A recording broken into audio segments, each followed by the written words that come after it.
Don't move. Bigger. Why do they always have to go bigger?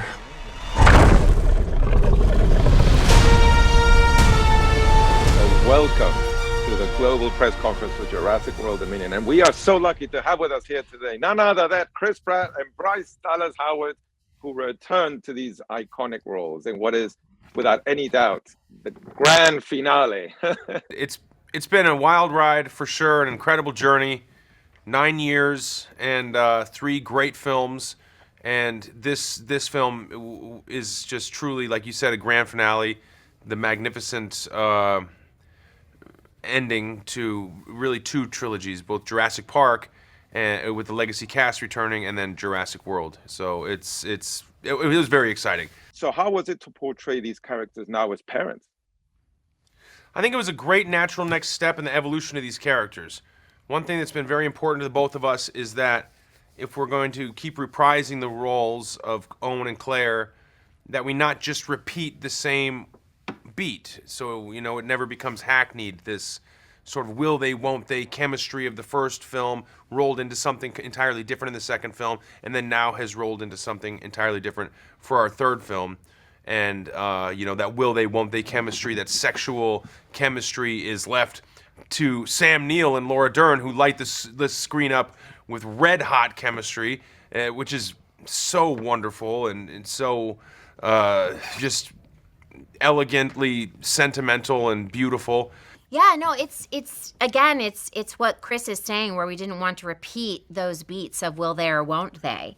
And I mean, something that's kind of a fun thing for me is that Chris and I have talked many times. I mean, we talk about our kids all the time, and in the past we would talk about how we would be really good parents together.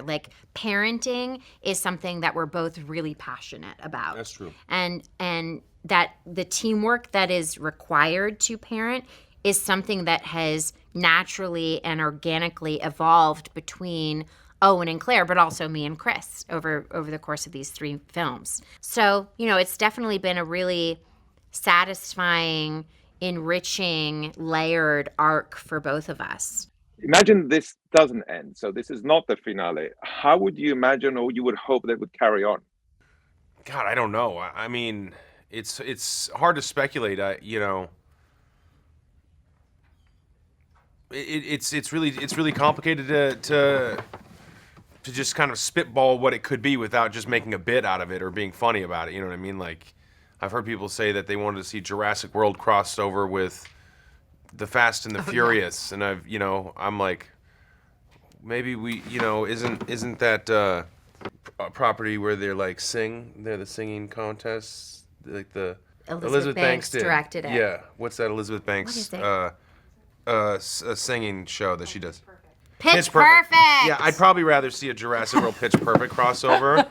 That'd be pretty great, just to see these Glee kids just get gobbled up. That'd be pretty funny. How did you work on this one to convey to the audience the 4 years that have gone between the last 2 films? As we've seen over the past 4 years in our life, 4 years is a very long time, and a lot can change over the course of 4 years. And in our world, Jurassic World, that has been the case. We're not saying that dinosaurs are everywhere, but, not like every corner you turn around there's a dinosaur, but the dinosaurs have proliferated to a degree that they aren't just relegated to an island. They are in various parts of the world, and we get to follow those storylines around the whole world. So this film feels different. It feels more epic, more global. The nostalgia around Jurassic Park is real. You would like to know your childhood memory of watching that first film, and how do you feel now about being a part of the last one? I remember when I watched it, I originally wasn't allowed to watch it. My parents weren't going to let me, but they went opening night, and then they came back, and I remember my dad saying, he was like, this movie has changed cinema forever. You have to see this film in the theater. And so on that Saturday, I went and I saw the movie, and I actually got emotional because at that point, I had been on a lot of my dad's movie sets and had just naturally kind of gravitated toward the various innovations that were possible. I remember when I was 5 years old and my dad was doing Willow, and they used morphing for the first time, the like morphing technology, and I remember being kind of like blown away by that as a kid.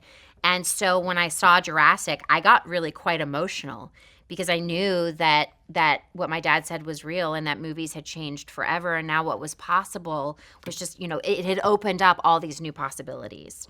And so I think that experience always stayed with me, and I yearn for that experience when I go to the theaters. And that's an incredibly high bar that Jurassic Park set, but we all reach for it.